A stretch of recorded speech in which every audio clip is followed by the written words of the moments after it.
하나님 말씀 먼저 보겠습니다. 오늘 요나서를 보겠습니다. 요나서 4장. 제가 가진 성경은 1290쪽에 있습니다. 요나서 4장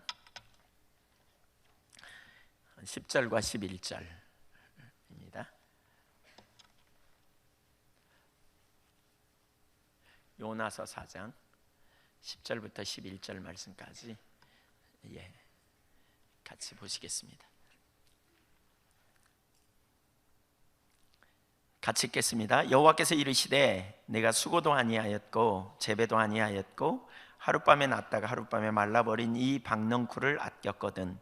하물며 이 큰 성을 느느웨에는 좌우를 분변하지 못하는 자가 12만 명이요 가축도 많이 있나니 내가 어찌 아끼지 아니하겠느냐 하시니라. 사무엘하 강해를 쭉 우리가 했는데 오늘은 좀 요나서를 가지고 다른 영역을 좀 나누려고 합니다. 하나님께서 보이시는 그런 아버지의 마음이 무엇인지 요나서에는 잘 나타나 있어요. 그래서 하나님의 마음을 알게 하옵소서, 이런 제목으로 우리 말씀 나누도록 하겠습니다. 크게 세 가지를 살펴보기 원합니다. 첫째, 다시스로 가는 요나. 하나님께서 요나에게 말씀하십니다. 요나서 1장 1절에 보니까 여호와의 말씀이 아미떼의 아들 요나에게 임하니라. 이르시되 너는 일어나 저 큰 성읍 니느웨로 가서 그것을 향하여 외치라. 그 악독이 내 앞에 상달되었음이니라 하시니라.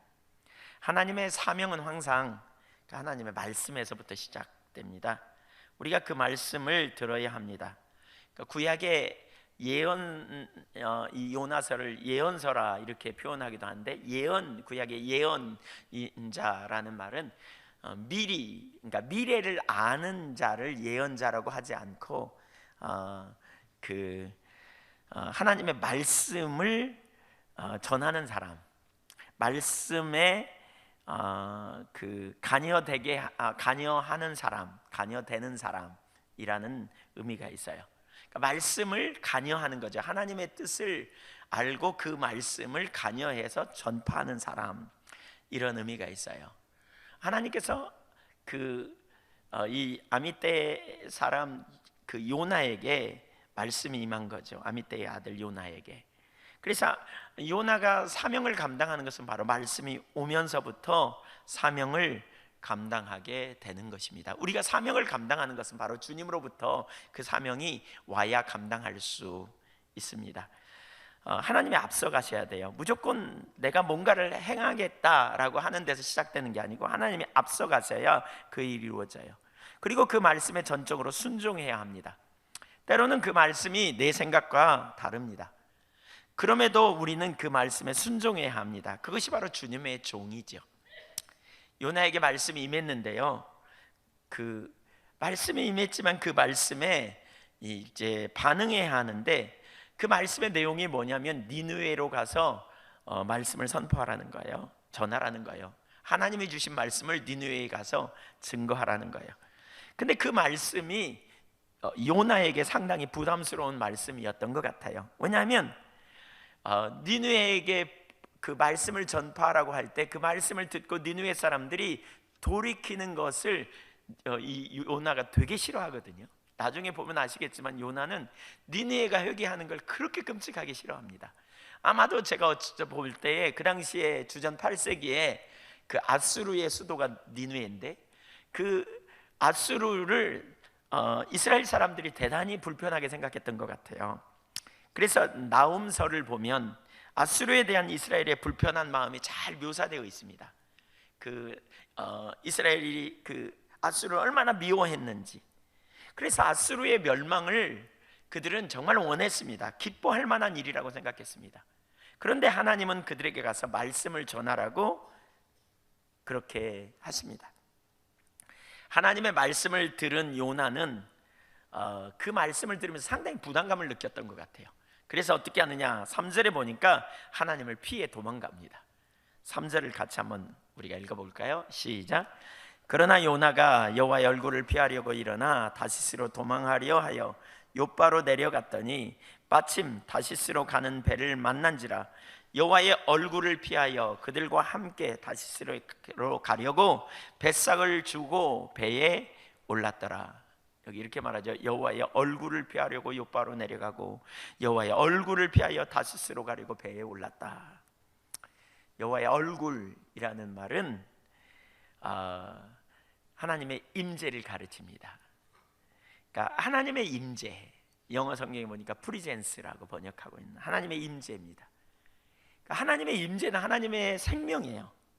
하나님의 백성과 함께 하실 때에 그 백성의 놀라운 능력이 있거든요. 근데 이 요나는 지금 하나님의 임재를 피해서 도망갔어요. 왜요? 하나님의 말씀을 듣는 것이 정말 부담스러웠어요. 그래서 스페인 남쪽 항구 도시 다시스로 도망가기 위해 그가 집을 나섰고 배를 탔습니다. 근데 때마침 거기에 가니까 다시스로 가는 배가 딱 기다리고 있어요.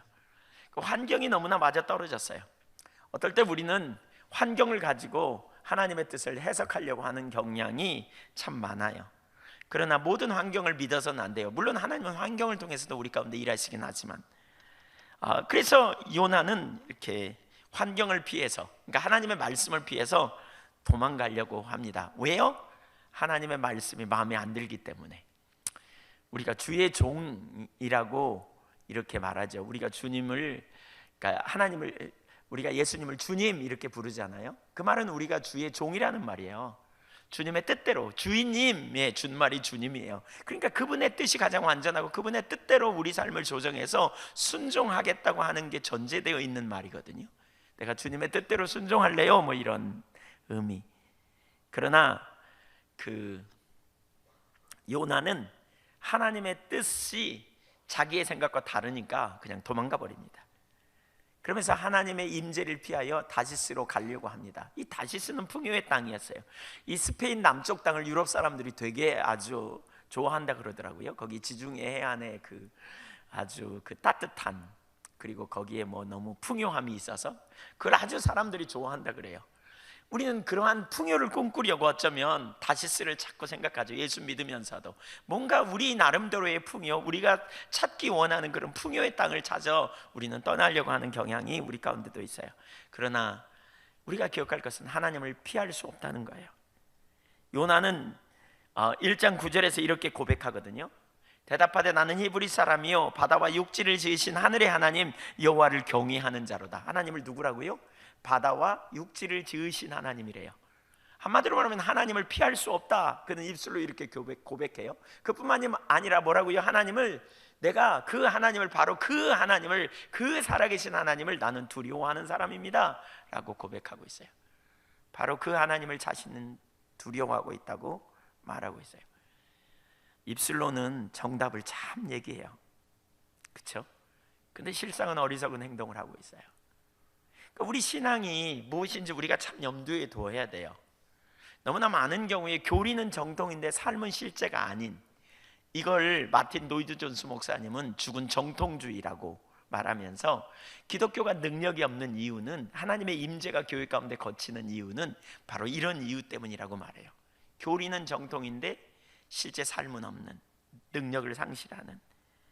요나는 하나님은 하늘과 땅의 주인이라고, 그리고 나는 그분을 두려워한다고 입술로 고백했지만 정작 그분의 말씀이 자기의 생각과 다르니까 그는 말씀을 피해서 도망가 버립니다. 분명히 하나님의 말씀인 줄은 알았어요. 근데 그분의 말씀인 줄 알매도 불구하고 그는 도망가 버렸어요. 피해 버렸어요. 어리석은 행동을 저지르고 만 것이지요. 시편 139편에서 다윗은 이렇게 하나님의 전지하심을 노래해요. 무소부지함. 같이 한번 읽어볼까요? 시작. 내가 주의 영을 떠나 어디로 가며 주의 앞에서 어디로 피하리이까? 내가 하늘에 올라갈지라도 거기 계시며 수월에 내 자리를 펼지라도 거기 계시나이다. 내가 새벽 날개를 치며 바다 끝에 가서 거주할지라도 거기서도 주의 손이 나를 인도하시며 주의 오른손이 나를 붙드시리이다. 내가 혹시 말하기를 흑암이 반드시 나를 덮고 나를 두른 빛은 밤이 되리라 할지라도 주에게서는 흑암이 숨기지 못하며 밤이 낮과 같이 비추시나니 주에게는 흑암과 빛이 같음이니이다. 주께서 내 내장을 지으시며 나의 모태에서 나를 만드셨나이다. 하나님을 피해서 어디로 도망갈 수 있겠는가? 아무 곳에도 하나님을 피할 곳이 없다는 거예요. 내가 새벽부터 도망가가지고 땅끝까지 갔더니 거기도 주님이 계시더라는 거예요. 내가 어둠 속에 숨었더니 주께서는 어둠과 빛이 다 일반으로 바라보시는 분이시라는 거예요. 도저히 하나님을 피할 수도 없고 하나님 앞에 숨을 수도 없더라라고 고백하고 있는 것이지요. 어리석은 자는 하나님이 없는 것처럼 혹은 하나님이 안 보이는 것처럼 행동하기가 참 쉽죠. 여러분, 우리가 절대로 잊어버려서는 안 될 진리들이 있어요. 하나님이 누구인가 하는 거죠. 그 가운데 하나님은 전지하시다는 것과 하나님은 무소부지하시다는 것, 하나님을 피할 수가 없다는 거예요. 하나님을 피할 수 있다고 생각하는 게 미련한 거죠. 그분의 말씀 앞에 정직하게 직면하고 그분 앞에 대면하는 일이 얼마나 중요한지 몰라요. 하나님의 임재 앞에 사람들이 이렇게 임재 가운데 있어야 생명이 있는데 왜 자꾸 임재를 피하려고 하냐면, 임재 가운데 있으면 하나님께서 자꾸 말씀을 주시거든요. 우리로 돌이키라고 하시고 우리에게 사명을 주시기도 하고. 그래서 우리가 하나님을 사랑하는 자리에 있지 않으면 그 말씀이 부담스럽고 그 말씀이 뭔가 자기를 자꾸 옥죄이는 것처럼 느껴지니까 우리는 자꾸 하나님의 임재를 피해 하나님을 떠나려고 해요. 그러나 스스로 가려우는 거죠. 여러분, 이 세상에서 참 우리가 하나님을 피할 수 없어요. 가끔 제가 과거에 너무 힘들고 너무 어려우면 하나님이 안 계시는 것처럼 생각될 때가 참 많더라고요. 그래서 하나님 어디 계시냐고 악다구니를 쓰기도 하고, 그러다가 어느 날 하나님의 은혜가 다시 회복되면요, 하나님 여전히 거기 계셨어요. 근데 문제는 뭐냐? 내가 어떤 환경에 내 눈을 딱 가리운 거예요. 어떤 환경에 집착하면요, 눈이 그러니까 전혀 안 보여요. 그냥 그 환경에만, 그리고 이것만 전부인 것처럼 하나님 어디 계시냐고. 사람들 많은 데서 옷 갈아입는 방법 아세요? 혼자 눈 감고 갈아입으면 아무도 안 봐요. 그냥 혼자 눈 감고 갈아입으면 아무도 몰라요. 뭐 보는지 뭐 아는지. 그런 것처럼 하나님이 안 계시는 것처럼 도망가려고 생각하는 얼마나 어리석은 행동인가. 우리가 때때로요, 하나님이 어디에 계시는가, 우리가 하나님이 정말 우리가 안 계시는 것처럼, 어떤 분은 그래서 교회를 안 나오면 하나님의 말씀을 더 이상 들을 수 없는 것처럼, 그러니까 하나님의 임재 가운데서 떠나면 되는 것처럼 생각하지만, 사실 하나님께서 우리를 붙드시면요, 우리가 도망갈 구석이 없어요. 할 일은 한 가지예요. 하나님 앞에 직면해야 돼요. 주님, 제가 여기 있사오니. 이렇게. 요나, 상처가 많았던 사람 같아요. 니느웨에 대해서. 니느웨가 회복될까봐 노심초사하면서, 니느웨가 회복되노니 내가 차라리 도망가고 만다. 그리고는 도망가 버린 것 같아요. 도망가 버렸어요. 그런데 하나님의 임재를 피하면 무슨 일이 벌어지냐면요, 그때부터 내려가기 시작합니다. 요나는 우선 요바로 내려갑니다. 1장 3절에 보니까 그는 요바로 내려갔어요. 그곳에서 다시스로 가는 배를 타고 만나가지고 타고, 그 다음에 즉각 어디로 가냐? 배 밑층으로 내려갑니다. 그리고 깊은 잠에 빠집니다. 1장 5절에 보니까. 그리고 그냥 다시스까지 무사히 갔더라 이러면 참 좋은데, 풍랑이 일어나가 배가 거의 뒤집힐 지경에 이르게 됐는데, 그때 그는 그것이 자기의 잘못 때문인 줄 깨닫습니다. 그래서 그가 제비 뽑혀 가지고요, 마침내 그는 바다 깊은 곳으로 떨어지고요, 그리고는 물고기가, 큰 물고기를 하나님 준비하셔서 물고기를 딱 통해서 그를 삼키게 하고, 그는 물고기 뱃속으로 들어가게 됩니다. 수올로 들어가게 되었다. 그가 그런 고백을 하죠. 수올은 음부와 같은, 죽은 자들이 가는 곳 같이 그는 그렇게 깊은 곳으로 들어가 버리게 되었다라고 고백합니다.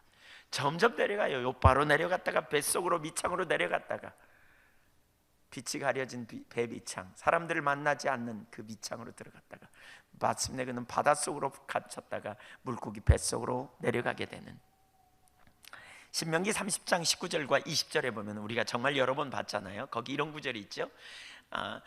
내가 오늘 하늘과 땅을 불러 너에게 증거를 삼노라 그러면서, 내가 생명과 사망과 복과 저주를 네 앞에 두었은즉 너와 내 자손이 살기 위하여 생명을 택하라 그랬어요. 그러면서 20절에 보면 그 생명이 뭐냐, 20절 중간쯤 가면 뭐라 그랬어요? 그는 내 생명이요 그랬죠. 그분이 너의 생명이라는 거예요. 생명을 택하라는 말은 뭐예요? 하나님을 택하라는 말이에요. 그래서 하나님을 택하기 위해서 뭐하라? 하나님을 사랑하고 그의 말씀을 청종하고 잘 들으라는 거죠. 그를 의지하라. 그가 생명이니까. 그래서 그 생명이신 그분을 택할 때 그분의 임재 가운데 있기를 원하고 그분과 동행하기를 원할 때 그분의 생명이 우리와 함께하므로 우리 삶에 그분의 생명이 넘치는 것이 뭐냐? 복입니다. 복. 그분의 생명이 우리 가운데 함께할 때 넘치는 게 복입니다. 샬롬이신 주님이 함께하실 때, 하나님이 함께하실 때 우리 안에 샬롬의 삶이 있어요. 평강이 넘쳐요. 사방에 평안을 주시는 니시이신 하나님이 함께하실 때 우리 가운데 승리케 되는 일이 벌어진다고요. 그렇죠? 여호와 이레이신 하나님이 우리와 함께하실 때 때를 따라 돕는 기가 막힌 역사를 경험하게 돼요. 다윗이 압살롬에게 쫓겨 도망갈 때 하나님께 깊이 회개하고 날 때 하나님께서 그와 함께 하심으로 그에게 때를 따라 돕는 은혜를 하나님께서 이방 사람 암몬 사람들을 통해서 공급하신 역사들을 볼 수 있거든요. 여호와 이레이신 하나님이 함께 하셔야 우리 삶에 그분의 공급하시는 역사들을 경험할 수 있어요. 하나님이 생명이세요. 그래서 하나님의 임재를 떠나면, 하나님을 떠나면 끝장이에요. 절망이라고요. 하나님을 떠나는 것이 사망이에요. 그리고 하나님을 떠나면 나타나는 결과들이 사망의 징조들이 나타나는 거예요. 요나에게 그런 징조들이 차례로 나타났죠. 풍랑이 심했어요. 왜요? 요나 때문에.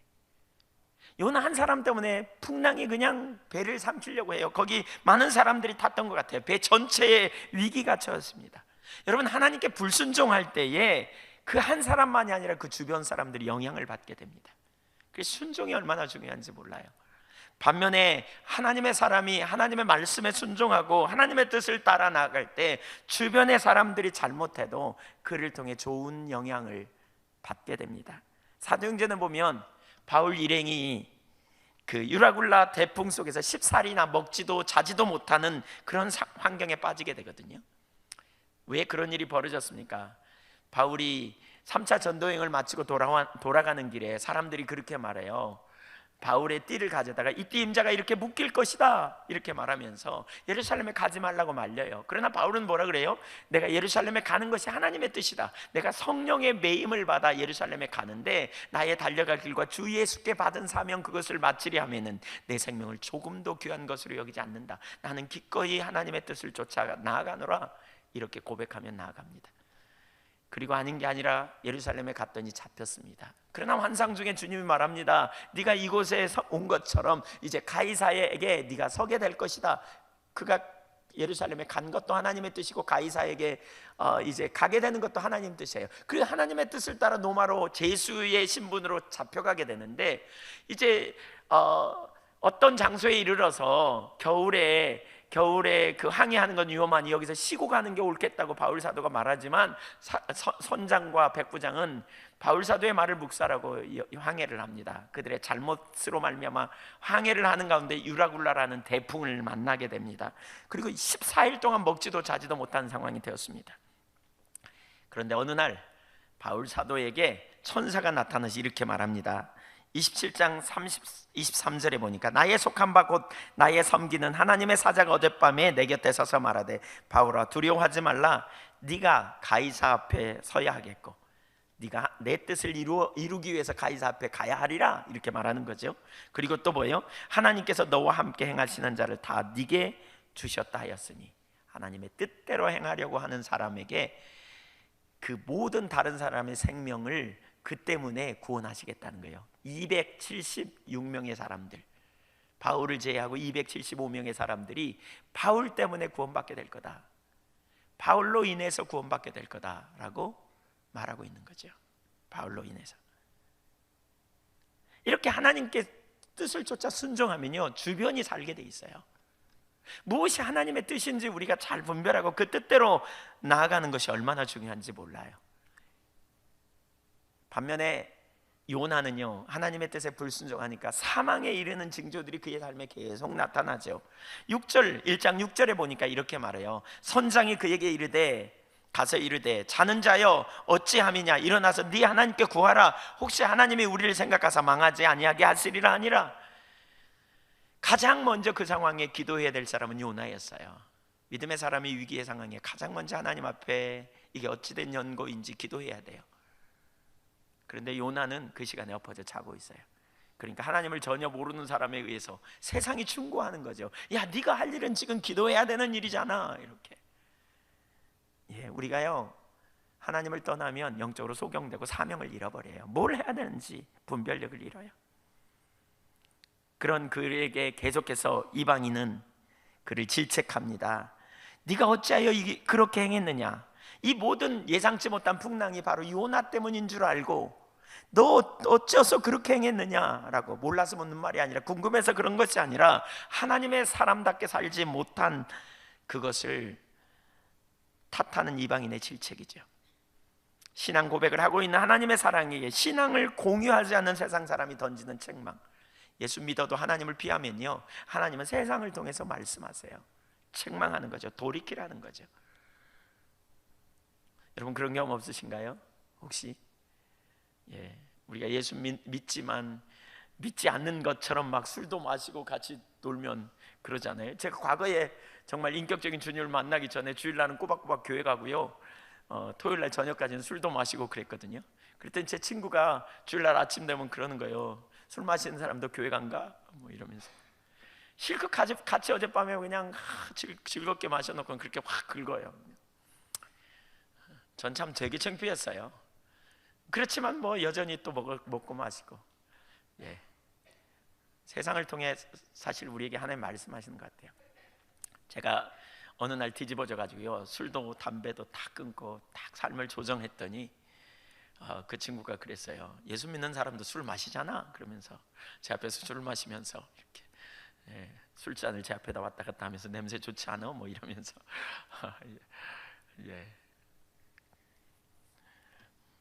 교묘하게 이런. 그들은 요나를 속히 물에 던지지 않았어요. 모든 노력을 다해요. 그러나 할 수 없어서 기도하면서 마지못해 요나를 물에 던집니다. 그리고 바다가 잔잔해집니다. 여기 놀라운 역사가 일어납니다. 이방인들이 하나님을 경외하고 믿게 됩니다. 1장 14절부터 16절까지 보겠습니다. 우리가 여호와께 부르짖어 이르되 여호와여 구하고 구하오니 이 사람의 생명 때문에 우리를 멸망시키지 마옵소서. 무지한 피를 우리에게 돌리지 마옵소서. 주 여호와께서는 주의 뜻대로 행하심이니이다 하고 요나를 들어 바다에 던짐에 바다가 뛰노는 것이 곧 그친지라. 그 사람들이 여호와를 크게 두려워하여 여호와께 제물을 드리고 서원을 하였더라. 신비하게도 요나는 말씀을 선포하라고 했을 때 불순종했지만 그럼에도 불구하고 결국 하나님은 그를 통해 하나님을 이방인들에게 드러내셨습니다. 그리고 그들이 하나님을 믿게 됩니다.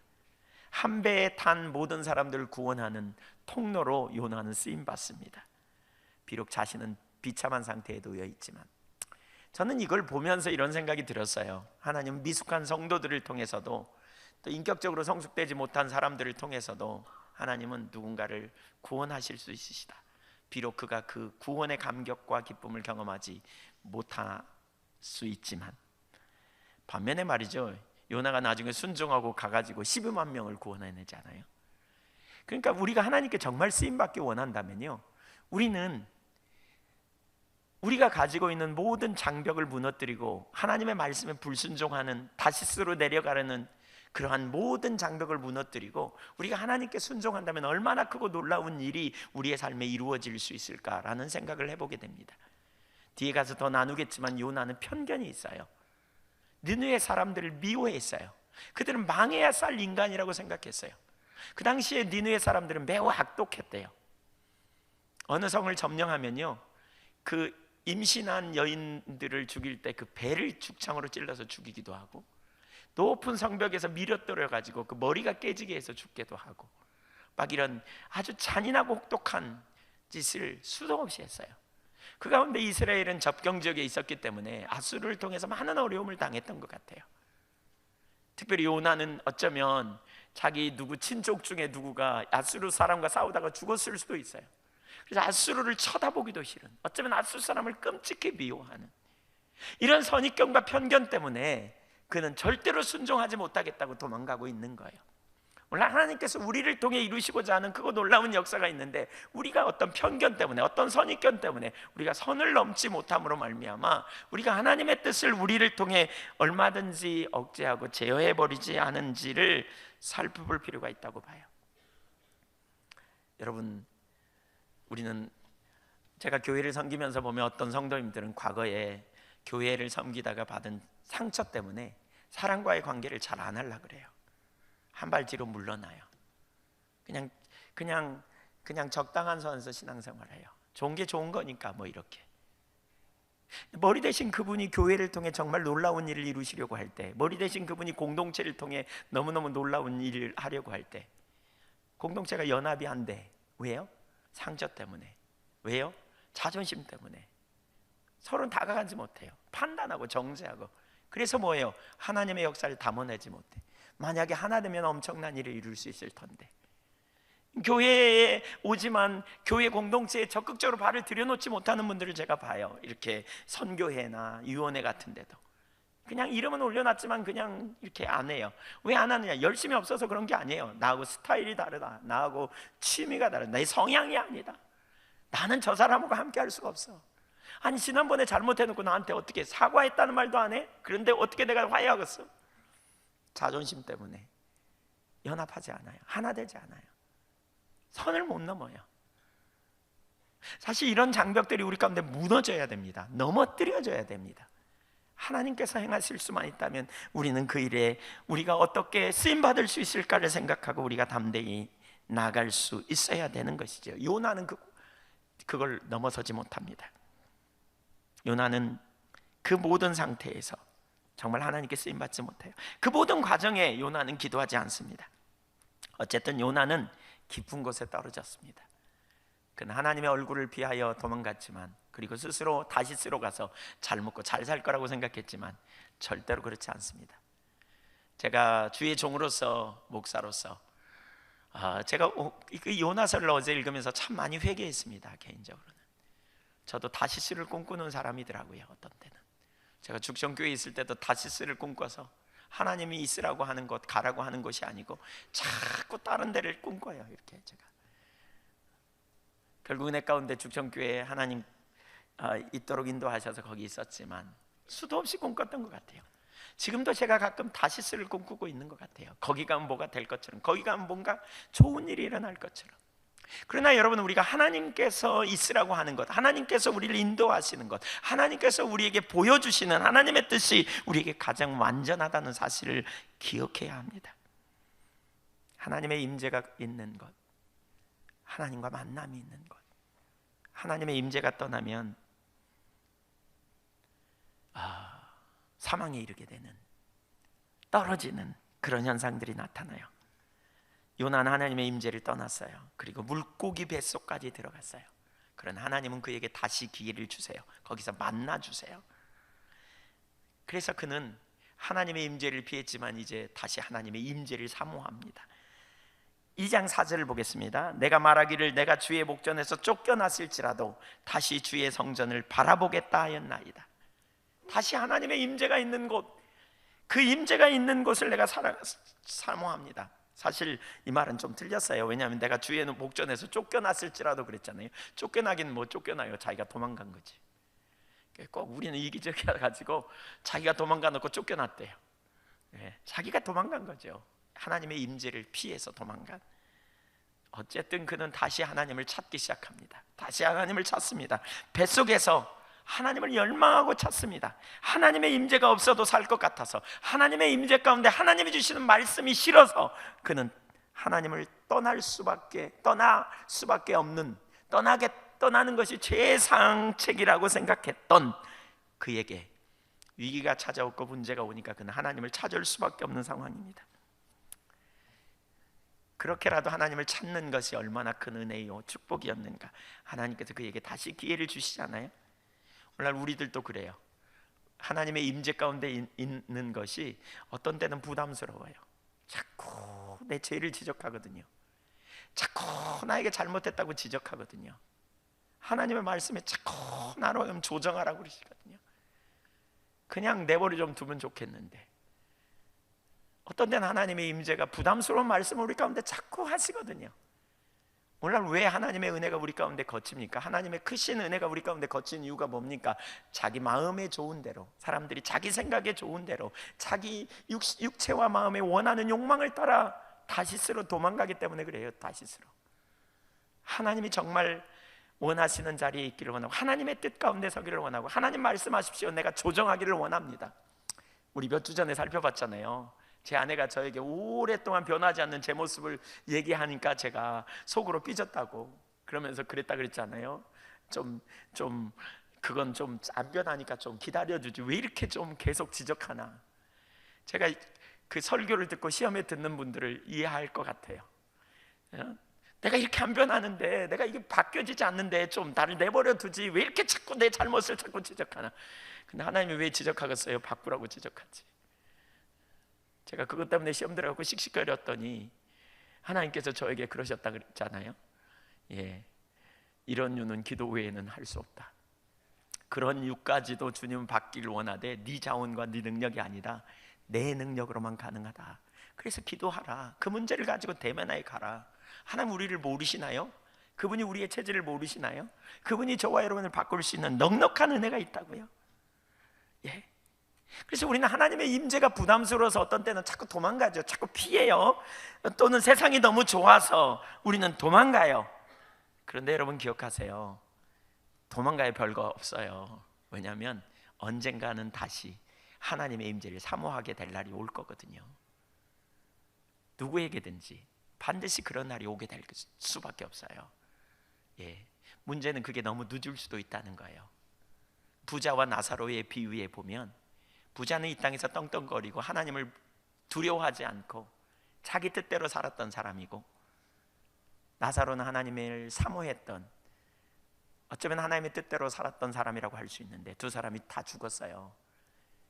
하나님과 동행했다고 볼 수 있는 나사로는 하늘에 갔지만 부자는 음부로 내려갔습니다. 거기는 말할 수 없는 고통이 있는 곳입니다. 그가 너무나 목말라가지고 문득 하늘을 봤더니 거기 자기 집에서 헌대를 앓고 상처가 많아가지고 개가 그 헌대를, 상처를 핥고 얻어먹던 그 나사로가 아브라함의 품에 안겨 있는 것을 보면서, 아브라함이여, 할 수 있으면 그 나사로를 보내서 그 혀 끝에 물 한 방울만 찍어서 내 혀 좀 서늘하게 해주십시오라고 그가 말합니다. 그가 하나님의 임재를 그때 구합니다. 그때 하나님의 도우심을 구합니다. 제발 내 형제에게 누군가를 좀 보내서 이곳에 오지 않게 좀 해주십시오라고 그때 하나님의 임재를 갈망합니다. 그러나 아브라함이 뭐라 그럽니까? 우리와 너 사이에는 오고 갈 수도 없고, 설사 선지자들을 통해서, 하나님의 사람들을 통해서 복음이 증거될 때 받아들이지 못하면 죽은 자가 살아나서 말한다 한들 저들이 받아들일 수 없을 것이다. 기회가 있다는 거죠. 여러분, 하나님의 임재를 피해서 우리가 어디로 도망갈 수 있겠습니까? 하나님의 임재를 피해 어디로 숨을 데가 없음을 가르칩니다. 부담스러워서, 하나님의 임재가 너무 힘들어서 우리가 도망간다면 너무 늦을 수도 있다는 사실을 기억해야 돼요. 우리는 하나님의 임재를 사모해야 돼요.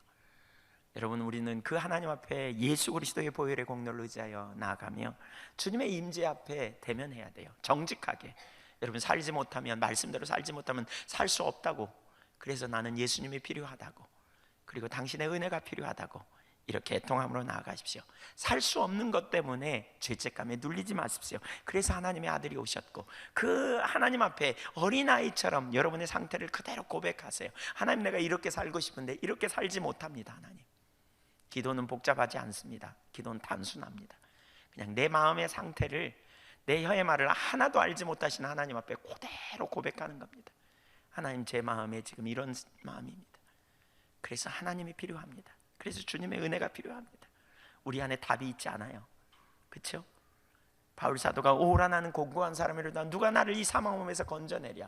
자기 안에 답이 없기 때문에 누가 나를 건져낼 수 있을까라고 찾았던 것처럼, 그렇게 우리는 주님을 찾아야 합니다.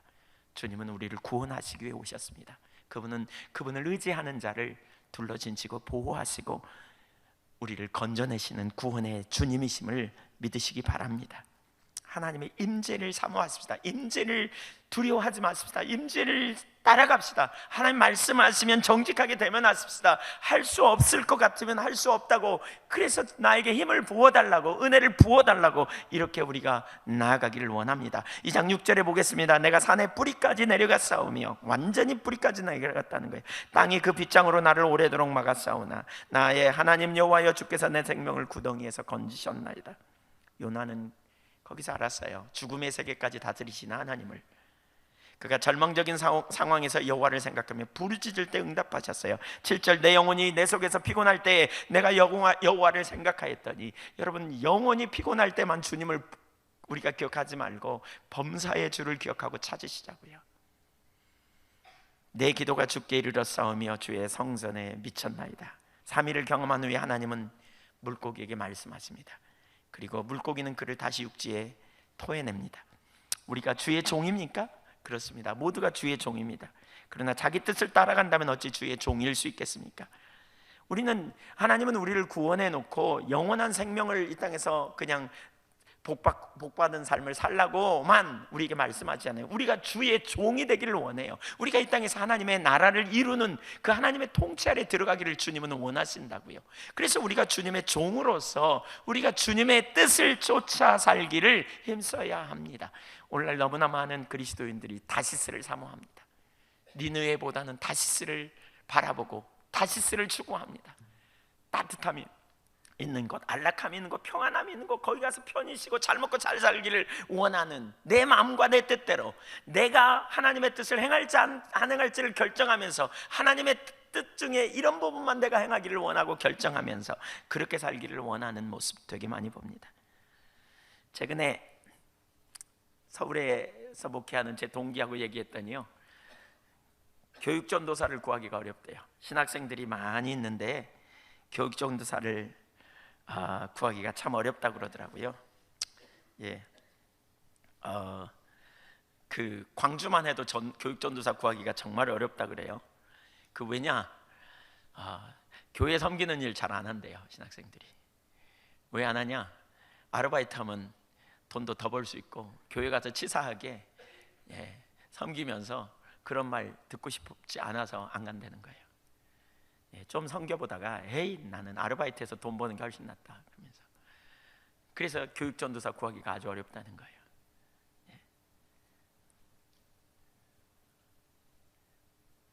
다시스를 사모하는, 또 지방으로는 목회를 잘 오려고 안 한다네요. 왜냐? 자녀 교육 때문에 또 수도권 중심에 있어야 뭔가 좀 한 것 같고 이렇게 나름대로 선하는. 여러분, 신앙이 타락하면 우리는 다시스를 선택합니다. 하나님의 뜻이라면 전부를 걸고 우리가 순종하기보다는 자꾸 다시스를 꿈꿔요. 우리가 가야 될 사명이 무엇인가를 우리는 다시 생각해 봐야 돼요. 니느웨로 보낼 사람을 하나님은 찾으세요. 니느웨를 구원하기 원하세요. 거기서 사역이 일어나고 거기에 역사가 있어요. 다시스가 아닙니다. 내가 목적지를 정하기보다 하나님의 인도하심, 하나님의 말씀을 따르는 그것이 바로 저와 여러분이 선택해야 될 자세예요. 자기 좋은 대로, 자기 방식으로, 내게 좋은 사람, 내게 좋은 환경, 내가 편안한 사람, 이런 사람들과 함께 있기를 원해요. 하나님은 우리를 어떤 가정에 두셨다면 내가 별로 좋아하지 않는 사람도 섬기도록 하나님께 적극적으로 우리를 사역자로 부르셨다는 사실을 기억해야 되고요.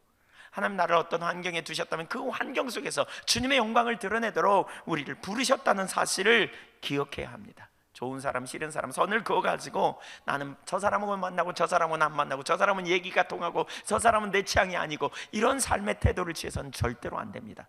특별히 교회 안에서도 저는 여전히 그런 상태에 있는 우리들의 모습을 참 많이 발견합니다. 여러분, 예한교회가 하나 되고 하나님의 사명을 감당하려면요, 이런 편견이 뜯어내지지 않으면, 이런 자존심 뜯어내지지 않으면 절대로 하나 될 수 없습니다. 여전히. 어떤 분에게 제가 물어봤습니다. 왜 하나 되기, 왜 좀 더 좀 이렇게 가지 그러냐고. 그분이 과거에 한 짓을 생각하면요, 제가 지금도 이가 갈려요. 이렇게 서슴지 않고 말하는 모습을 보면서 참 마음이 아프더라고요. 본인에게는 별로 해당되지 않는 일이었지만 여전히 그런 생각을 가지고 있는 게 얼마나 우리 가운데 편협한 자리에 가 있는가. 우리가 주님의 마음을 안다면 우리는 그렇게 해서는 안 된다는 거죠. 저는 오늘 요나서를 읽으면서, 오늘 나누는 요나서를 어제 읽으면서 정말 많이 회개가 되더라고요. 하나님의 마음이 우리 가운데 더 부어질 수 있다면, 우리 한교회 모든 지체들에게 하나님의 마음이 부어질 수 있다면, 우리에게 하나님의 마음이 정말 드러날 수 있다면 얼마나 놀라울까. 한때 되게 열심히 했던 분이 소극적으로 행하는 모습을 보아요. 왜 그러냐? 상처받아서 못 들어오겠다는 거죠.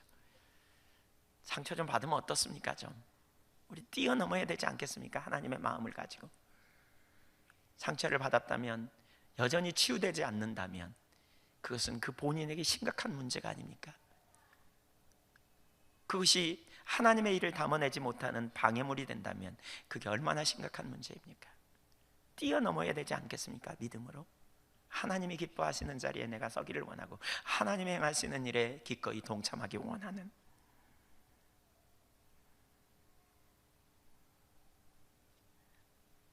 이웃사랑에 대해서 하나님은 수도 없이 말했습니다. 하나 되라고. 정말 이 한교회에 많이 설교 중에 그런 말씀이 나오는 것 같아요. 근데 적당한 선은 절대로 안 무너지는 것 같아요. 제가 보니까 참 무너지기가 어려운 것 같아요. 여전히 유언회를 모여도, 여전히 선교회를 모여도 잘 안 모여요. 하나가 안 되는 거죠. 그냥 어떤 선을 넘어서지 못하는. 왜 그럴까요? 여전히 우리는 요나처럼 여전히 편견에 있어서, 만약 그걸 무너뜨리라 그러면 나 다시 쓰러 갈래요. 그리고 도망가는 거죠. 하나님의 임재고 뭐고. 우리가 그 자리에 있지 않은지 살펴보시자고요. 요나는 하나님의 뜻을 알았어요. 오늘 우리도 알아요. 하나 되기 원하는 것. 그러나 그는 도망했어요. 그의 도망은 여호와의 목적을 좋아하지 않았기 때문이에요. 하나님은 그분의 계획에 동의할 것을 요구하지 않아요. 하나님은 그분이 우리에게 최선을 아신다는 것을 인정하고 순종하는 삶으로 따라오라고 말씀하시는 것이죠. 내가 살아있는 종이 아니고, 내 뜻이 살아있는 종이 아니고, 그래서 결국은 하나님께 불순종하는 종의 모습이 아니라, 그건 더 이상 종이라고 할 수도 없지만 우리가 주의 종으로 살기 원한다면 내가 내려져야 돼요. 우리 한 교회가 업그레이드가 되려면 이 문제가 다뤄져야 된다고 봐요. 더 성숙되려면, 진짜 하나 되려면. 여전히 선이 있어요. 그분은 내 창이 아니에요. 그분은 그분들끼리. 아이고 잘난 체 하는 사람 전 싫어가지고요. 저도 싫어요 사실. 그렇지만 우리가 주님의 마음을 가지고 쌓아야 되지 않겠느냐는 거죠. 예수님께서 기도하신 것처럼 내 뜻대로 마옵시고 주 뜻대로 마옵소서, 이런 종들이 될 수 있기를 축복합니다. 주님께 순종하는 종. 제가 그렇게 되기를 원하고 여러분이 그렇게 되기를 축복합니다. 우리를 내리고 하나님의 뜻이 성취되는. 나는 아직 신앙이 어려서 나는 하나님의 뜻이고 뭐고 몰라, 내가 잘 되면 돼 라고 하시면 안 돼요. 여러분, 신앙이 어린 사람도요 그렇잖아요. 아버지의 가정에서 아버지의 뜻이 뭔지 알면, 자기 집에 유익이 되는 게 뭔지 알면 그렇게 가는 것처럼 말이죠. 신앙이 어려도 내가 하나님이 기뻐하시는 뜻을 따라 나아가야 신앙이 성숙되어져 가는 거예요. 자꾸 우리의 자존심을 넘어뜨리고, 사실 우리의 자존심이 내세우면 이 땅에서 내가 자존심으로 보상을 받는 것 같지만 하나님 나라에서 멀어지고요, 하나님의 영광이 가로막혀요. 그거 무너뜨려야 돼요. 그분이 하세요. 그분이. 순종하는 믿음의 종들이 되기를 간절히 소원합니다. 두 번째, 뜻을 돌이키신 하나님. 바다와 물고기도 하나님의 말씀에 순종했습니다. 하나님 말씀하시니까 바다도 순종하고 물고기도 순종했습니다. 그런데 요나는 불순종했습니다. 그가 이제 다시 말씀을 듣습니다. 그러던 그가 이제 순종으로 돌아서요. 한번 그냥 죽을 뻔한 경험을 하고 순종으로 돌아서는 거죠. 참 하나님의 은혜가 얼마나 큰지 저는 싶어요. 다시 기회를 주시잖아요. 그를 그냥 안 쓸 수도 있는데 하나님이 다시 그를 기어이 보내죠. 2절 보니까 3장 2절, 일어나 저 큰 성읍 니느웨로 가서 내가 내게 명한 바를 그들에게 선포하라 하신지라. 첫 번째 순종했더라면 요나는 그 고생하지 않아도 됐을 거예요. 그런데 하나님은 요나를 다시 보내십니다. 두 번째 기회를 우리는 얻을 수 있다는 사실을 보게 됩니다. 그러나 두 번째 기회를 기대하지 마십시다. 첫 번째로 순종하십시다. 하나님의 뜻이 무엇인지 알면 적극적으로 우리가 순종하고 내어 드리시자고요. 불순종했던 그가 이제 다시 순종하게 됩니다. 마지못해서 하는 순종 같습니다. 그래서 그의 순종이 좀 이상해요. 2장 4절에 보니까, 3장 4절에 보니까 이렇게 말합니다. 같이 읽어볼까요? 시작. 요나가 그 성읍에 들어가서 하루 동안 다니며 외쳐 이르되 40일이 지나면 니느웨가 무너지리라 하였더니, 하루 동안 다니면서 이렇게 말했어요. 사흘을 걸어야 될 만큼 넓은 성이었거든요. 니느웨는 그 당시에 고고학적으로 보니까 17만 5천 명 학자들이 이렇게, 그 당시에 성이 그 정도로 크기였대요. 17만 5천 명 정도가 사는. 그러니까 사흘길 걸어야 아마 여기저기 구석구석 다 다니면서 할 수 있나 봐요. 중앙을 통과하는데 하루가 걸리는 정도의 아마 그러한 성읍이었던 것 같아요. 40일이 지나면 니느웨가 무너지리라, 이렇게 회개하라는 말도 없어요.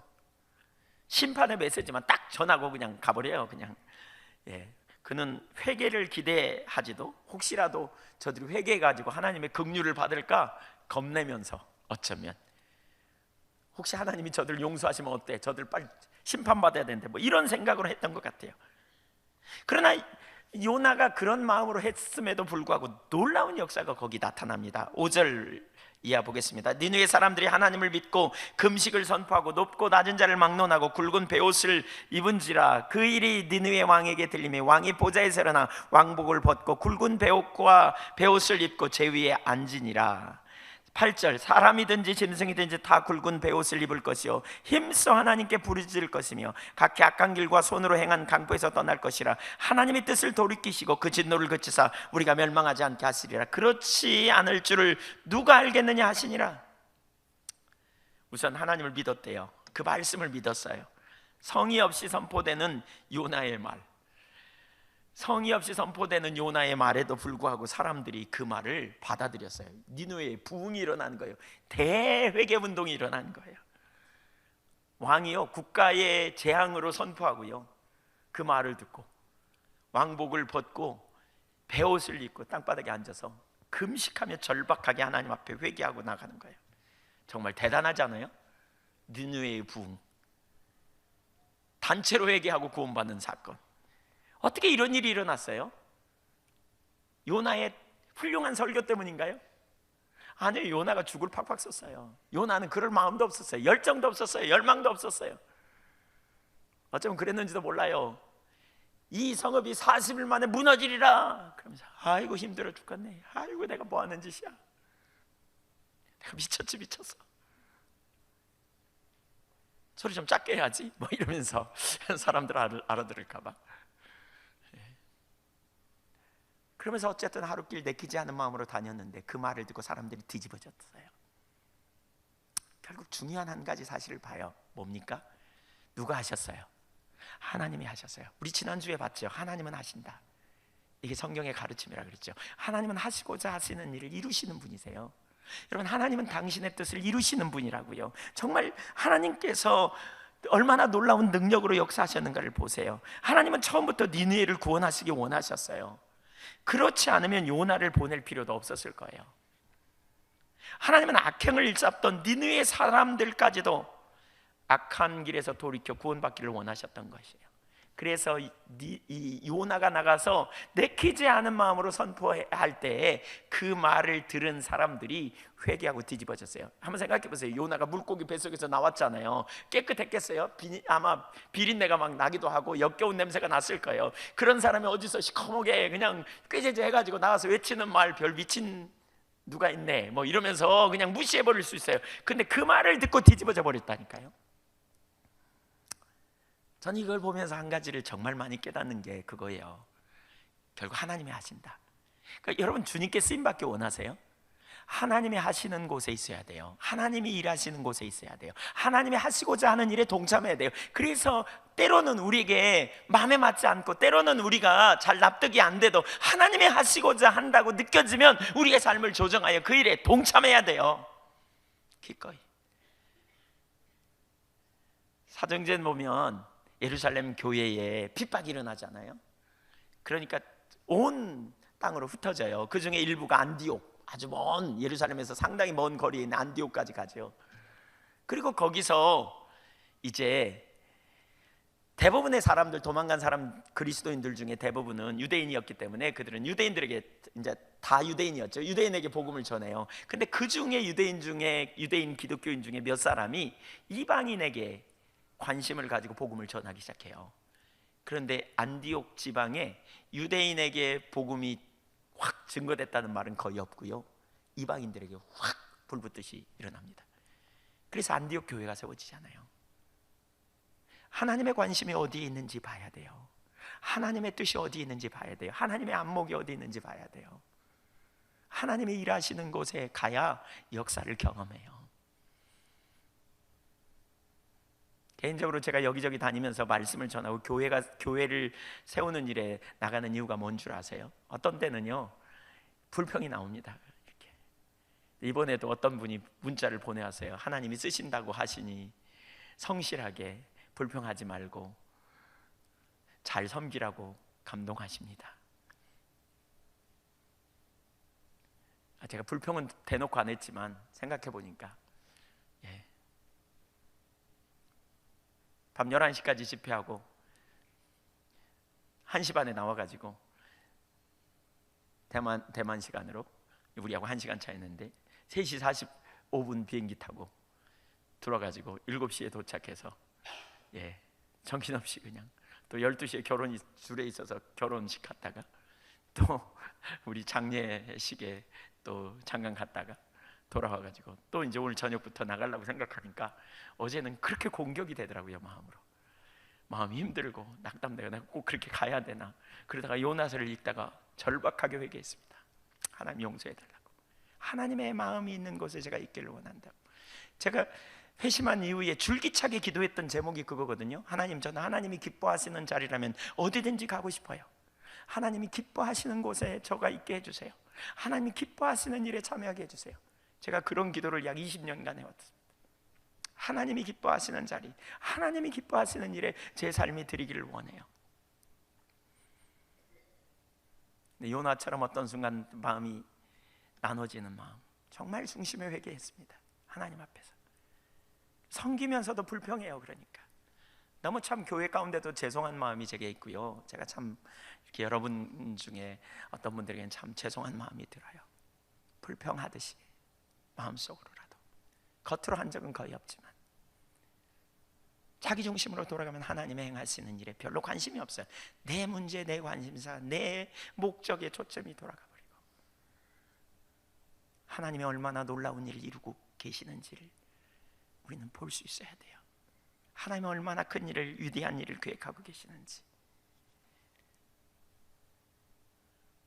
하나님의 행하시는 자리에 있기를 힘쓰셔야 돼요.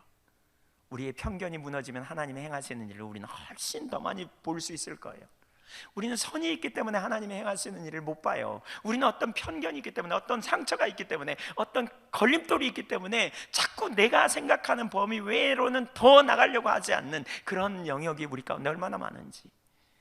전도만 해도 그래요. 우리가 하는 게 아니죠. 주님이 하셔야 돼요. 주일학교 아이들도 그렇고요, 한 영혼이 구원받는 것도 그래요. 우리가 하는 게 아니에요. 그분이 하셔야 돼요. 제가 죽성교회에 있을 때 연세 드신 많으신 평생 우상숭배한 할머니들을 모셔놓고 설교하는데 절대로 못 알아들어요.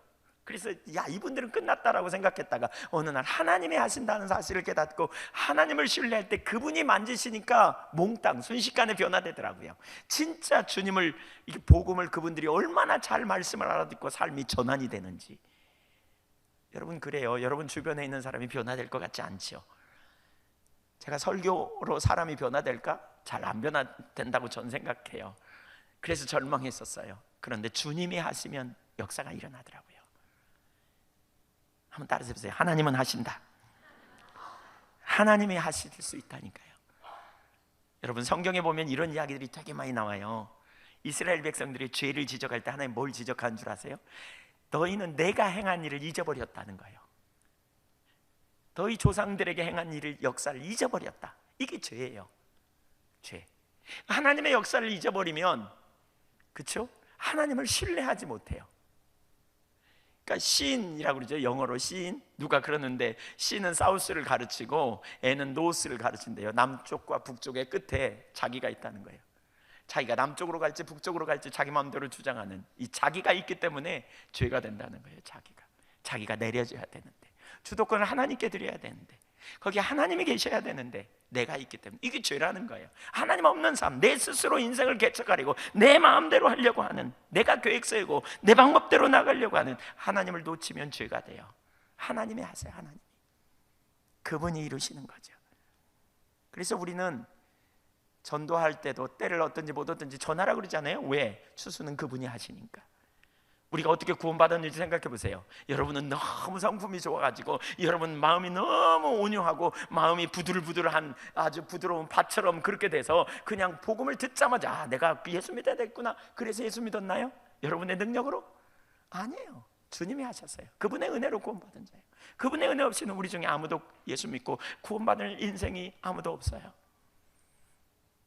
여러분, 우리가 때를 얻든지 못 얻든지 전하고요, 우리가 나누되 하나님이 하신다는 사실을 신뢰하고요, 무엇보다 우리의 관심사가 어디에 있어야 되냐, 하나님이 지금 무슨 일을 하고 계시는지에 초점이 있어야 돼요. 하나님께서 어떤 일을 이루시고자 하는지. 근데 그 일을 담아내려면, 그 일을 하기 원한다면 내가 무너져야 된다는 거예요. 요나처럼 내 편견, 내 이론, 내 논리, 내가 선택할 권리 철저하게 내리고 하나님 앞에 주도권을 드리고 하나님께서 앞서가시는 일에 내가 어떻게 동참할지 이렇게 서는 그 자세가 우리 가운데 필요해요. 하나님의 행하심. 결국 그렇게 순종했더니 무슨 일이 벌어지느냐, 그렇게 나아가면서 하나님, 그렇게 그들이 회개할 때 무슨 일이 벌어지냐, 10절, 하나님이 그들이 행한 것 곧 그 악한 길에서 돌이켜 떠난 것을 보시고, 회개는 악한 길에서 돌이켜 떠나는 적극적인 자리로 가는 거죠. 하나님이 뜻을 돌이키사 그들에게 내리리라고 말씀하신 재앙을 내리지 아니하시니라. 사실 하나님께서 우리 가운데 말씀하셨다면 이게 두 번째 기회예요. 니느웨 멸망시키기로 작정했다면 요나 보낼 필요도 없어요. 그렇게 안 가려고 그러는데 그냥 물고기 뱃속에까지 집어넣고 보내는 이유가 뭐예요? 돌이키려고 보내는 거예요. 여러분, 하나님께서 여러분에게 왜 자꾸 말씀하십니까? 거기 돌이키라고 말씀하십니까? 심판하시려면 말씀도 안 하세요. 우리에게 다시 회복해 하시려고 하시는 거예요. 깨닫게 하시는. 그래서 깨닫게 하시는 게 얼마나 큰 은혜인지 전 하나님 은혜가 진짜 크다는 사실을 깨달아요. 왜냐하면 제가 깨닫지도 못하고 엉뚱한 데 가 있는 걸 퍼뜩 깨닫고 나면 길에서 훨씬 빗나가 있거든요. 그러면 얼른 다시 돌아와서 가던 길로 갑니다. 옆으로 막 가는. 군대에서 왜 그냥 긴 행군하다 보면, 졸다가 행군하다 보면 혼자 옆으로 막 가잖아요. 막 어떤 때는 그 정신 차려 보면 한 몇 발짝 딴 데로 가 있고, 그럼 다시 정신 차려서 제 길로 가고. 하나님의 마음을 보십시오. 하나님의 마음을 여러분 보십시오. 영혼을 구원하기 원하는 아버지의 마음. 이 마음을 알지 못하면 그분의 뜻을 따를 수 없어요. 마침내 하나님은 기다렸다는 듯이 즉시 그들이 회개하자 뜻을 돌이키시죠. 하나님께서 우리를 보내셔서 그 뜻을 담아내기 원하세요. 여러분, 저런 인간은 멸망받아야 싸, 저런 인간은 상종을 못해, 하나님 저런 인간에게 은혜를 주시면 나 예수 안 믿을라요, 뭐 이런 사람들도 있어요. 하나님의 마음을 몰라서 그래요. 내 중심이어서. 하나님 모든 사람이 구원받기를 원하는 열망이 있으시다고요.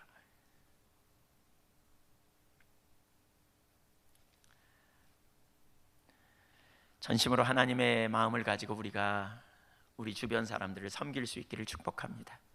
마지못해서 여러분 가정에서 자녀들 혹은 남편이나 아내를, 혹은 가정이니까 자녀니까 뭐 이렇게 섬기고 있으시다면 하나님의 은혜 아래서 기쁨으로 섬길 수 있어야 되겠고요.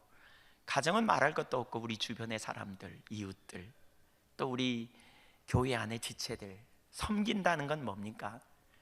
적극적으로 사랑하는 것입니다. 사랑합니다. C.S. 루이스는 그런 표현을 해요. 상처받기 싫으면 사랑하지 말라. 사랑하면 무조건 상처를 받는다. 그런데 상처를 받으면서도 사랑해봐야 하나님의 뜻을 알 수 있다. 상처받기 싫으세요? 사랑하지 마세요. 그냥 외톨이를 사세요. 근데요, 사랑하면 상처받게 되어 있다는 거예요. C.S. 루이스는 주님의 우리를 사랑하심으로 우리 때문에 엄청난 상처를 받으신 것처럼, 그러나 그분은 그것을 상처로 받지 않고 그것을 특권으로 여기신 것처럼 우리가 그런 자세로 섬김이 필요합니다. 마지막 세 번째, 구원하시는 하나님. 니느웨 사람들에 대한 심판이 철회되자 요나는 분을 감추지 못합니다. 1절, 2절, 3절을 읽어보겠습니다. 요나가 매우 싫어하고 성내며, 2절 같이 읽습니다. 여호와께 기도하여 이르되 여호와여, 내가 고국에 있을 때에 이러하겠다고 말씀하지 아니하였나이까? 그러므로 내가 빨리 다시스로 도망하여 싸우니 주께서는 은혜로우시며 자비로우시며 노하기를 더디하시며 이내가 끝이사 뜻을 돌이켜 재앙을 내리지 아니하신 하나님이신 줄 내가 알았음이니이다. 여호와여, 원하건대 이제 내 생명을 거두어 가소서. 사는 것보다 죽는 것이 내게 나음이니이다. 요나는 큰 상처가 있는 것 같아요. 원래 알았대. 그가 왜 다시스로 도망가냐? 하나님은 은혜가 자비롭고 은혜로우시며 노하기를 더디하시며 인자와 공의, 인애가 크시사 뜻을 돌이켜 재앙을 내리지 아니하신 하나님인 줄 알았대. 그래서 내가 가서 선포하면 틀림없이 니네가 회개하고 그러면 용서해 주실까 싶어서 그랬다는 거예요. 그래서 내가 그렇잖아요, 하나님. 그러면서 3절에 뭐라 그랬어요? 그러면서 뭐라 그랬어요? 차라리 날 데려가달래. 난 죽는 게 낫대. 얼마나 이 요나는 니느웨를 미워했든지, 진짜 하나님의 마음을 전혀 모르는, 어쩌면 요나는 그렇게 항변할지 몰라요. 내가 받은 상처를 아냐고, 네가 내 입장 대보라고. 근데 하나님은 그런 요나를 빼내서 니느웨로 보내신 이유가 뭘까요? 하나님은 우리에게 이웃을 사랑하라고, 원수까지도 사랑하라고, 그것이 하나님께서 우리에게 주신 사명이에요. 요나를 통해서 하나님의 마음을 보이기 원하는 거예요. 어쩌면 니느웨에 대해서 상처가 없는, 어쩌면 니느웨를 마음속으로 별로 이렇게 편견이 없이 대하는 많은 하나님의 사람들이 있었을 수도 있어요. 그런데 왜 하필 요나였는가? 그리고 그 요나서를 이 성경에 넣어놨을까? 정말 하기 싫은 일, 정말 나는 그거 못하겠다 생각되는 일, 그럼에도 불구하고 하나님의 뜻이라면 순종할 수 있는가를 묻는 거죠. 하나님의 마음이 어떤 분인가를 우리에게 가르치는 것이죠. 하나님은 자비하시고 은혜로우시며 노하기를 더디하시며 이내가 끝이사 뜻을 돌이켜 재앙을 내리지 않으시는 분. 그 하나님은 원수 같은 니느웨에게 자비를 베푸는 것, 그를 용서하시는, 그 니느웨를 용서하는 것이 요나는 처음부터 싫었던 거예요. 한마디로 여기를 잘 보면 요나는 하나님을 알았어요. 그는 하나님을 알았어요. 바꿔 말하면 완전한 교리를 가졌어요.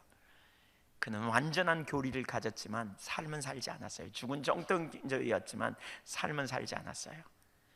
그는 하나님을 알았지만 하나님을 닮지는 않았던 사람이에요. 그분의 성품에 합당한 삶을 그는 배우지는 않았던 것이지요. 이게 문제예요. 우리는 하나님이 자비로우신 분이라는 사실을 다 알아요. 그러나 어떤 선에서는 절대로 용서가 안 돼. 여러분, 절대로 용서 안 되는 거, 여러분 하나님 기뻐하시는 삶이 아니에요. 여러분, 하나님의 임재를 피하는 삶이에요. 무너뜨려야 돼요, 편견을. 하나님 아는 데서 그쳐서는 안 돼요. 우리가 그 삶을 살아나가야 돼요. 교리적으로는 전적으로 옳지만 실제로는 완전히 잘못되어 있는, 이게 요나의 모습입니다. 하나님을 알았지만, 그분의 목적을 알았지만, 그분의 뜻이 무엇인지 알았지만 그는 자기의 선입견 때문에 순종하지 못함으로 하나님의 역사를 가로막는 결과를 갖는. 여러분, 하나님의 자비가 얼마나 놀라운 축복입니까? 자기에게 베푸신 축복은 믿음으로 받아들이지만 걸리적거리는 어떤 선이 있는 것을 잘 받아들이지 못하는 것은 심각한 문제입니다. 사실 하나님의 자비와 긍휼, 노하기를 더디하심은 요나 자신에게 무엇보다 놀라운 축복이 됨을 볼 수 있어요. 만일 그 자비가 없었더라면, 노하기를 더디하심이 없었더라면 요나, 여러분이 하나님이라면 요나가 하는 행동을 보면서 어떻게 하셨을 것 같아요? 당장에 끝장냈을 것 같아요. 그냥 풍랑으로 배를 뒤집어 버리든지, 그냥 배가 뒤집혀서 그가 빠졌고 그가 이렇게 바닷속에 빠졌을 때 물고기를 준비하기는 그냥 그가 물속에서 처참하게 죽어가게 하든지, 아니면 물속에 뱃속에 그가 싹 들어갔을 때 그냥 소화액을 확 발휘해가지고 그냥 내가지고 소화를 시켜버리든지, 그는 완전히 끝장내버릴 그런 일을 했었을 거라고요. 근데 하나님은 자비와 긍휼을 그에게 끝까지 베풀어 주시죠. 이런 하나님의 자비와 긍휼이 얼마나 여러분 귀합니까? 이런 사랑이 너무나 놀랍습니다. 요나가 2장 9절에서 이렇게 말하죠. 구원은 여호와께 속하였나이다. 이런 하나님의 사랑이 너무나 이렇게 고백한 것처럼 하나님은 모든 사람이 구원받기를 원하시는 분이십니다. 요나서 1장을 보면 선원들을 구원하시죠. 2장에 보면 물고기 뱃속에 들어간 불순종의 종 요나를 구원하십니다. 3장에는 그 악독이 하늘에까지 상달된 그 하나님의 그 심판 아래에 있는 니느웨 사람들을 구원해내십니다. 4장에 보니까 하나님은 다시 하나님의 종 편협한 사람 요나를 구원하시고 치료해 주십니다. 물고기를 사용하셨던 하나님께서 4장에는 박넝쿨을, 벌레를, 또 뜨거운 바람을 사용하셔서 요나를 깨닫게 해주십니다. 그러니까 요나가요 그러는 거예요. 이렇게 하루 동안 전하고요, 그 다음에 어떻게 하느냐, 나무 뒤 이렇게 밖에 나가가지고 광야에 가서 이제 하나님이 불을 내려서 저성을 살을까, 아니면 하나님이 어떻게 하실까 지켜보고 있는 거예요. 근데 안 하시잖아요. 그러니까 몹시 싫어하며 성질을 냈다는 거잖아요. 근데 그때 보니까 이 광야는 뜨겁거든요. 제가 거기 가보니까 성지순례 가서 보니까요, 우리나라 햇빛에 최소한 3배 이상 뜨거운 것 같아요. 얼마나 따가운지 몰라요. 아주 보통 따가운 게 아니에요. 그러니까 무진장 뜨거워요. 근데 그늘 밑에만 들어가면 또 시원하더라고요. 그 참 시원해요. 그러니까 박넝쿨이 하나 딱 나가지고 그 박넝쿨 밑에 딱 들어가 있으니까 너무너무 시원해. 그것 때문에 좀 태양이 떠올라도 좀 시원하다 싶었어. 근데 이렇게 불평하는 요나에게 하나님께서 벌레를 준비해가지고 그 박넝쿨 밑을 그냥 싹둑싹둑 잘라버리게 해요. 그리고는 잘라도 금방 안 마르잖아요. 뜨거운 동풍을 싹 드라이기를 싹 보내가지고 싹 말려버려. 그냥 물기를 싹 말려버려요. 그러니까는 죽겠다고 요나가 소리쳐요. 그랬더니 하나님이 이렇게 말하시는 거죠. 10절 11절에 여호와께서 이르시되 네가 수고도 아니하였고 재배도 아니하였고 하룻밤에 났다가 하룻밤에 말라버린 이 박넝쿨을 아꼈거든. 하물며 이 큰 성읍 니느웨에는 좌우를 분별하지 못하는 자가 12만여 명이요 가축도 많이 있나니 내가 어찌 아끼지 아니하겠느냐 하시니라. 내가 그들을 어떻게 아끼지 않겠느냐. 이것이 하나님 마음입니다. 이것이 아버지의 마음입니다. 개인적으로 저는 이 구절을 보면서 참 깊은 회개가 되었습니다. 제가 요나 같다는 고백이 되어지더라고요. 만약 하나님의 자비가 없다면 끝장날 인생. 제가 주의 종으로서 어떤 때는 다시스를 꿈꾸기도 하고 어떤 때는 다시스로 어떻게 좀 가볼까라는 그런 생각을 꿈꾸기도 하다가 사람들을 향해 원망하고 불평하는 마음, 속으로 섭섭한 마음을 품기도 하고, 물론 오래 가지는 않지만 금방 끊어지지만, 개인적으로 거의 표시한 적은 없지만 그런 마음을 품는 게 요나 같지 않은가. 하나님께서 한 생명을 구원하고 회복시키고 새롭게 하시기 원하는 열망이 얼마나 크고 놀라운지,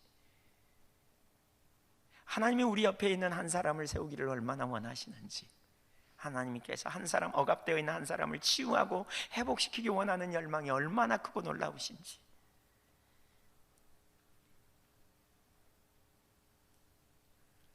불평하고 원망하는 우리들의 모습을 정말 하나님 앞에서 회개하고 돌이켜야 될 모습이 아닌가라는 생각을 합니다. 그분의 자비, 그분의 긍휼이 크지 않다면 우리는 벌써 끝장날 수도 있어요. 개인적으로 저는 반복적으로 넘어지고 실패하는 모습 때문에 절망적이었던 경험이 여러 번 있었습니다.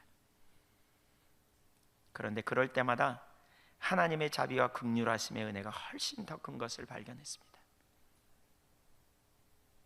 그래서 나를 구원하신 하나님의 은혜에 저를 의탁하기 시작했습니다. 스스로 변화되려고 하기보다 나를 아시는 그분의 은혜에 의탁하는, 그래서 더 이상 절망하지 않습니다. 그런 모습을 볼 때마다 하나님의 은혜, 크신 은혜, 나를 바꾸실기에 조금도 부족함이 없는 그분의 은혜에 나를 의탁하고 그분의 은혜에 내어 맡길 때마다 하나님께서 놀라운 은혜로 저를 변화시키고 새롭게 하시는 걸 봅니다. 저는 복음을 안 뒤에 절망하지 않습니다. 왜 절망하지 않은 줄 아십니까? 내 부패성을 몰라서 그런 게 아니고 나의 부패성보다 나를 새롭게 변화시키시는 그분의 은혜와 그분의 능력이 너무너무 크고 놀랍다는 사실을 발견하면서 그분이 나를 변화시키고 그분이 나를 새롭게 하시고 그분의 은혜가 나를 살릴 것을 알기 때문에 그렇습니다. 그래서 저는 지난주에도 주간에도 그런 고백을 계속했습니다. 하나님, 당신의 자비와 사랑이 내 나태함보다 내 죄성보다 크고 놀랍습니다. 내 무죄함보다 크고 완전합니다. 그래서 제가 저를 새롭게 하실 그 은혜를 의지합니다. 나의 이런 모습보다 하나님의 은혜가 훨씬 크고 놀라움을 발견합니다. 내가 무지하여 잘못 선택할지라도 깨닫게 하셔서 나를 의의 길로, 하나님의 이름을 위하여 의의 길로 인도하실, 내 영혼을 소성시키실 주님의 은혜를 내가 의지합니다. 계속 이런 고백을 하고 지냈습니다. 여러분의 그 죄성보다, 여러분의 실패보다, 여러분의 그 무지보다 그분의 은혜가, 그분의 크심이 훨씬 더 크고 완전함을 기억하십시오. 그분의 긍휼하심을 의지하여, 자비를 의지하여 그분에게 손을 내미십시오. 하나님이 여러분의 손을 잡으시고 여러분을 일으켜 주시고 여러분을 바꿔 주실 것을 믿으시기 바랍니다. 요나 같은 이런 사람, 전 제가 요나 같은 사람인 것 같아요. 그래서 절실하게 회개하고 하나님 앞에, 그럼에도 불구하고 하나님께서 저를 보내셔서 사역을 감당하게 하시는 게 얼마나 큰 은혜인지 이런 생각을 해봤습니다. 하나님이 여러분을 보내셔서 요나 같지만 여러분을 통해서 여러분의 주변에 변화되기 원하고 새롭게 살리기 원하고 세우시기 원하는 그런 일을 하나님이 하시려고 계획하고 계십니다. 순종하시자고요. 그분의 은혜가 여러분을 일으켜 세우실 거예요. 그분의 자비와 그분의 긍휼이, 인자와 자비와 노하기를 더디하시는 그분의 사랑과 능력이 말이죠. 이 말씀 앞에 요나가 어떻게 반응했는지 알 수 없어요. 요나의 반응이 여기 나타나 있지 않기 때문에. 이 하나님의 마음 앞에 분명한 사실은 하나님의 사랑과 구원은 내가 원하는 사람에게만 전해져서는 안 된다는 것을 가르칩니다. 하나님은 모든 사람이 회개하고 구원을 얻을 수 있도록 할 수 있는 모든 것을 예비하셨다는 사실을 우리는 여기서 봅니다. 니느웨를 위해 요나를 예비하신 것처럼, 요나를 바꾸기 위해 물고기를 예비하신 것처럼, 요나를 깨닫게 하기 위해 박나물과 호박 넝쿨과 박넝쿨과 그리고 벌레와 그리고 짐승을 준 그 뜨거운 더운 열기를 준비하신 것처럼 하나님 저와 여러분을 세우시고 이끄시기 위해서 많은 사람들을 준비하셨다면 이제 저와 여러분이 그러한 다른 사람들을 구원에 이르게 하는, 다른 사람들을 세우기 위한 거룩한 통로로 하나님이 우리를 준비해 두신다는 사실을 기억해야 합니다. 우리 앞에 얼마나 많은 죽어가는 영혼들이 있습니까? 저들을 어떻게 우리가 도울 수 있을지. 우리는 우리의 먹거리, 마실거리, 입을거리에만 관심이 있고 우리의 목적에만 관심이 있고 내 문제에만 관심이 있는데, 여러분 눈을 열어 하나님의 뜻이 어디 있는지, 하나님의 마음이 있는지, 죄인을 찾으러 오시는 하나님을 믿음으로 바라보십시다. 우리 주변에 있는 영혼들을 향해 긍휼의 마음을 가지고 나아가십시다. 하나님은 모든 족속이 회개하여 돌아오기를 원하십니다. 좋은 사람, 친한 사람, 끼리끼리만 그렇게 서면 우리는 하나님의 행하시는 역사에 통로로 쓰임받을 수 없어요. 요나가 그걸 무너뜨리고 순종해 갈 때 너무나 놀라운 역사를 경험한 것처럼 하나님 어쩌면 여러분을 통해 정말 놀라운 역사를 준비하고 계실 수도 있어요. 정말 놀라운 일을 이루시기 위해 여러분을 준비해 두셨을 수도 있어요. 혹시 편견 때문에 그 일이 가로막힐 수도 있어요. 내가 좋아하는 일만, 내가 좋아하는 사역에만, 내가 기뻐하는 사람들하고만 만나려고 하는 모든 것 무너뜨리십시다. 우리의 편협한 사고를 깨뜨려 달라고 하나님 앞에 기도하시자고요. 하나님 나라와 영광을 위해 하나님이 사랑하는 사람을 사랑하고, 나와 달라도 내와 취향이 달라도 정말 그들을 잘 섬길 수 있는 은혜를 우리 가운데 부어달라고 우리가 하나님 앞에 입을 넓게 열고 하나님의 마음을 우리에게 부어달라고 구하시면 하나님께서 그 마음을 우리 가운데 부으셔서 하나님 크게 역사들을 나타내시게 될 줄로 믿습니다. 제가 그렇게 되기를 원합니다. 그리고 여러분이 그렇게 되기를 축복합니다. 주여, 주님의 마음을 나에게 주십시오 라고 우리가 기도하면서 시작으로요 같이 기도하겠습니다.